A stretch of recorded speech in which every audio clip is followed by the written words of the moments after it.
ছাড়িয়া অনাচার করো কৃষ্ণের সংসার। কিন্তু আমরা অনেকেই ভাবি সন্ন্যাস নেব নাকি গৃহে থেকে ভজন করব। অর্থাৎ সুধীজন, গৃহে থেকে কি রোগ শোক জরাবেধির অভিশাপ এমনকি মৃত্যুর মধ্যেও কি এই ভজন করা যায়, এই সাধন করা যায়? তাহলে এই প্রবৃত্তিময় সংসার ত্যাগ করলেই মনে হয় আমরা চিরমুক্তি পাব। আবার অনেক মায়েরা ভাবেন সন্তানকে যদি গীতা স্কুলে পাঠাই, সন্তানকে নিয়ে যদি গৃহে প্রতিদিন একবার গীতা নিয়ে বসি, তাহলে ওই সন্তান বুঝি গীতার দিব্য ত্যাগের আলোতে ওই সন্তান গৃহ ত্যাগ করবে। কিন্তু গীতায় তো ভগবান, কিন্তু সুধীজন, গীতায় তো ভগবান সংসার ত্যাগের কথা কোথাও লেখেননি। আর যদি বলতেন, আর যদি ভগবান লিখতেন, তাহলে অর্জুনকে, সুধীজন, তাহলে অর্জুন, সময় কম, তাহলে অর্জুনকে ভগবান,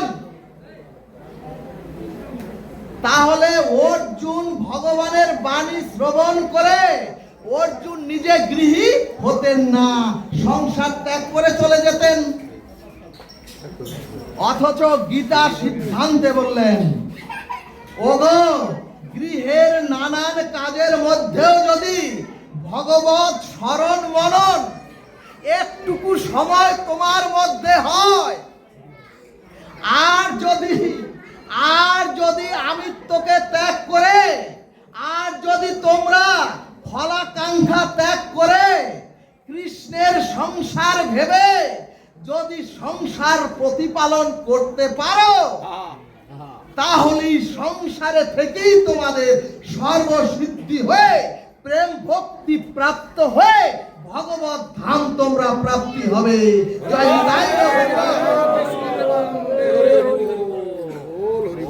এই কারণেই সংসারে আমরা যারা গৃহী অথবা যারা গার্হস্থী, আমরা যারা অবলম্বন করে সংসারে আছি, আমাদের কোথাও যেতে হবে না।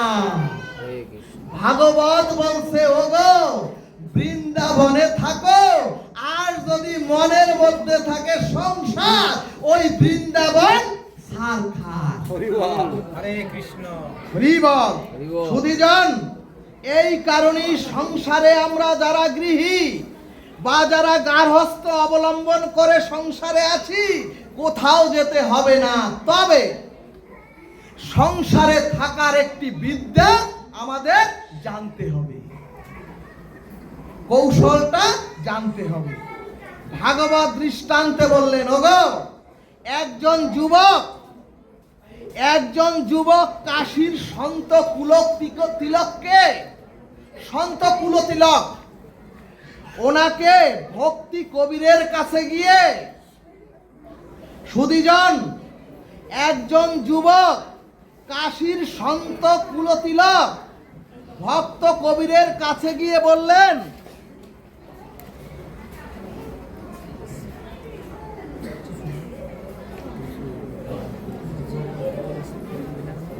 সন্ত কুলতিলক গিয়ে বললেন, হে সন্ত শিরোমণি, সংসারে থেকেও কি ভগবত ভজন প্রেম ভক্তি পেয়ে চিরকল্যাণ চিরমুক্তির কোন পন্থা আছে? তখন সন্ত কবির সেই আগন্তুক যুবককে অনেকক্ষণ তার সম্মুখে বসিয়ে রেখে বিরক্ত সৃষ্টি করে সন্ত কবির তার স্ত্রীকে বললেন, গৃহে থাকা স্ত্রীকে বললেন, সন্ত কবির, ওগো, তুমি খুব দ্রুত রান্না করে এই অতিথিকে প্রসাদ সেবা করার ব্যবস্থা করো।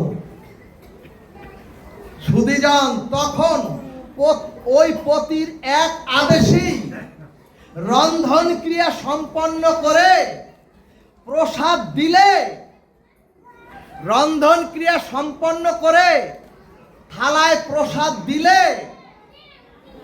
সেই প্রসাদ গ্রহণ করতে গিয়ে আগন্তুক যুবক দেখেন ভাতগুলি একেবারে শক্ত, চালের উপরে একটু যা হয়, ভাতগুলি একেবারে শক্ত। আগন্তুক যুবক দেখেন মাতাজি শাক রন্ধন করে এনেছেন, সেই শাকে কোনো লবণ হয়নি। এরপরে দেখলেন যেই মুখে শাক দিয়েছেন ভাত চিবোতে পারেন না, ওই মুখ থেকে থুথু করে ভাতগুলি ফেলে দিচ্ছেন। এরপরে যেই শাক দিয়েছেন শাকগুলি থুথু করে খেতে পারছেন না, থুথু করে ফেলে দিয়েছেন।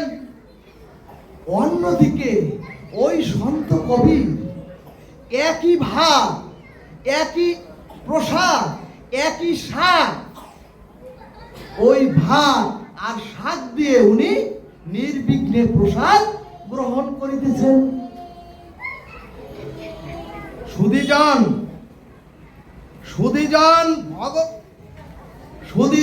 সন্ত তিলক ভগবানকে স্মরণ করে প্রসাদ ভগবানকে নিবেদন করে নিরন্তর প্রসাদ সেবন করতে লাগলেন।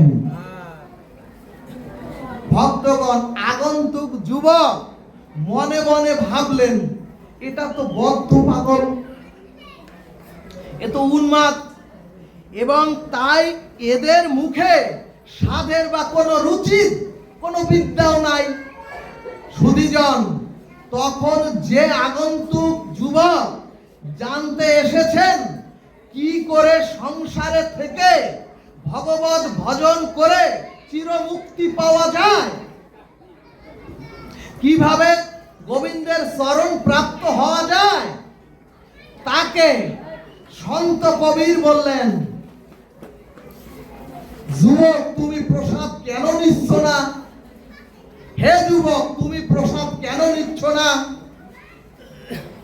যুবক উত্তরে বললেন, হে কুলতিলক সন্ত কবি, এগুলো কি গ্রহণ করা যায়? এগুলো কি খাওয়া যায়? অথচ আপনি কিভাবে এটি হাসি মুখে গোবিন্দকে নিবেদন করে প্রাপ্ত হচ্ছেন?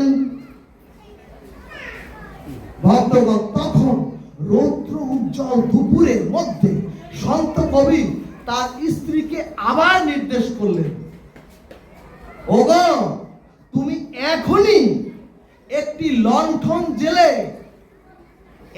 লণ্ঠন জেলে আমার কাছে নিয়ে আসো, আমার এখন গ্রন্থ পড়তে হবে।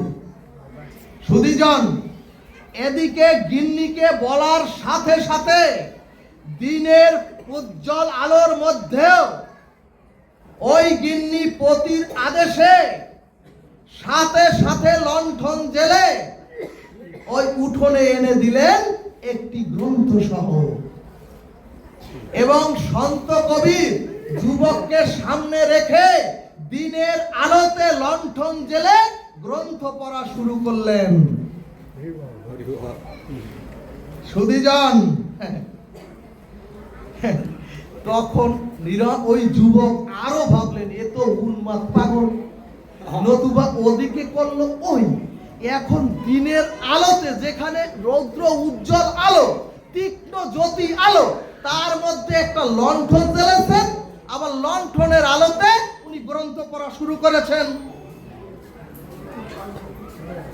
আগন্তুক যুবক ওখান থেকে তার আসন থেকে উঠে হন হন করে চলে যাচ্ছেন।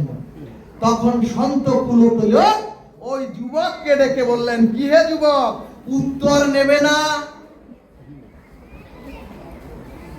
সুধীজন, ওই যুবক বলছে এগুলো তো শুধুই পাগলামি, আপনার এগুলো শুধুই পাগলামি। তখন সন্ত কবির উত্তরে বললেন, ওগো সংসারে থেকে যদি ভজন করে, ওগো সংসারের এই কুরুক্ষেত্রের মধ্যে যদি থেকে ভজন করে ভগবত চরণ আশ্রয় করে যদি শান্তি প্রাপ্ত হতে চাও, যদি তোমরাও চির শান্তি পেতে চাও,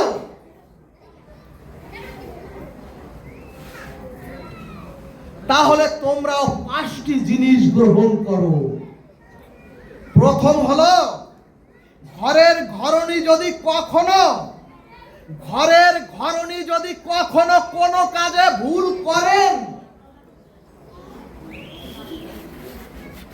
ওগো ঘরের ঘরণী যদি কখনো, হে পুরুষ তোমরা শোনো, তোমাদের গৃহলক্ষ্মী যদি কখনো কোনো শাকে কোনো ডালে লবণ দিতে যদি ভুলও করে বসেন,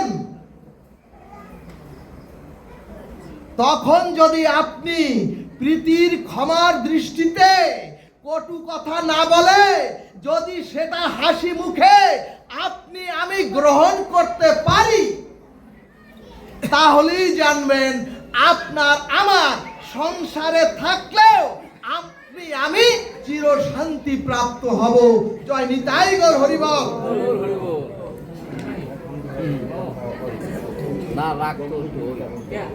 ভক্তগণ কিছু মনে নেবেন না,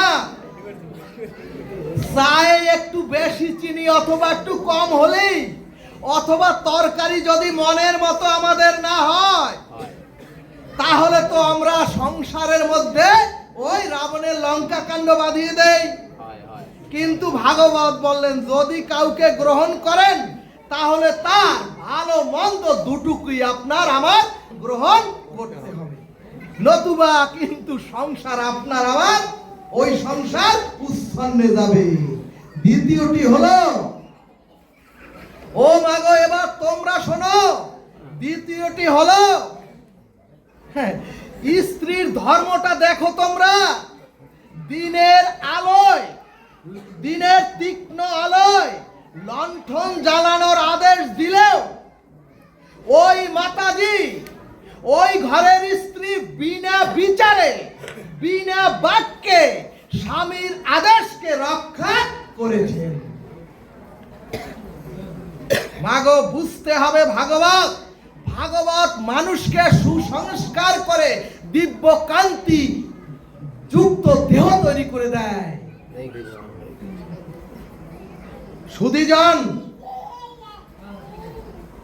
সুধীজন স্বামীর আদেশকে রক্ষা করেছেন।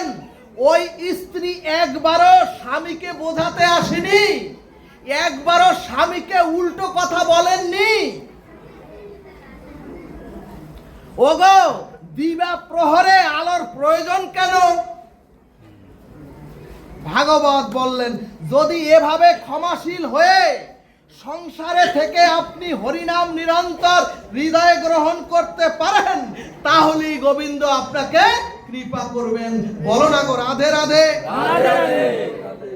সংসারে আমরা কেউ কাউকে সহ্যই করতে পারি না। দেখবেন ক্ষুদ্র বিষয়েই আমরা অস্থির হয়ে ধৈর্যচ্যুতি ঘটিয়ে দেই। সুধীজন এই কারণেই সংসারে জীবকে ভাব আসতে দেয় না। পরমহংস রামকৃষ্ণ এক কথায় বলেছেন, যদি গ্রন্থটা খোলেন, সংসারের নানাবিধ জ্বালা যন্ত্রণা রোগ শোকের পরেও, সংসারের নানাবিধ যন্ত্রণার মধ্যেও যারা সকাল সন্ধ্যা একবার যদি সকাল সন্ধ্যা নাম গ্রহণ করতে পারেন, তারাই সরাসরে বীর সাধক। হরিবল। সুধীজন ভাগবত বললেন, সন্ন্যাসী ত্যাগীরা তো ভাগবত সাধন ভজন করবেই, কিন্তু যারা সংসারে শত সহস্র জ্বালা যন্ত্রণার মধ্যেও যারা 20 মণ পাথর ঠেলে যারা গোবিন্দ চরণে একবার সমর্পিত হয় বা হতে পারে, তারাই হচ্ছে সমাজে, তারাই হচ্ছে চরাচরে রাধা গোবিন্দ প্রেমানন্দে।